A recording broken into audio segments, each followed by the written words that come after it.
નવસારી વિજલપુરમાં સૈનિકના હાથે જાગૃત પ્રજા મંચ દ્વારા સાર્વજનિક ધ્વજા ફરકાવ્યાનો કાર્યક્રમ યોજાયો।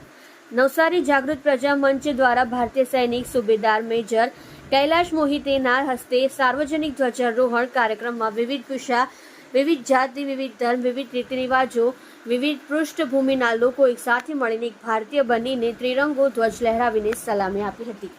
सार्वजनिक ध्वजारोहण कार्यक्रम तारीख 15/8/2024 गुरुवार 9:30 કલાકે વિજલપુર પોલીસ ચોકી વિઠ્ઠલ મંદિર પાસે વિજલપુર નવસારી ખાતે કરવામાં આવ્યો હતો। 78મા સ્વતંત્રતા દિવસ પર ભારતીય સૈનિક સુબેદાર મેજર કૈલાશ મોહિતેના હાથે ત્રિરંગો ફરકાવવામાં આવ્યો હતો। આ પ્રસંગે જાગૃત પ્રજા મંચના સંયોજક રાવ સાહેબ ભીમરાવ પાટીલ બંધુએ તમામ દેશવાસીઓને 78મા સ્વતંત્રતા દિવસની શુભેચ્છા પાઠવી હતી અને ક્રાંતિકારીઓ, શહીદો અને સ્વાતંત્ર્ય સેનાઓને યાદ કરીને તેમના અધૂરા સપનાને સાકાર કરવાનો સંકલ્પ લીધો હતો।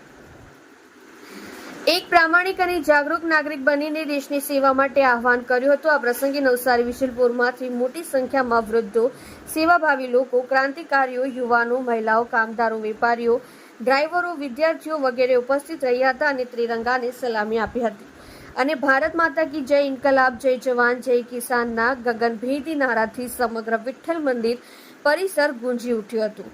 આજના કાર્યક્રમથી વિજલપુર પરિસર દેશભક્તિમય બની ભારતના નાગરિક હોવાનો ગર્વ અનુભવાયો હતો।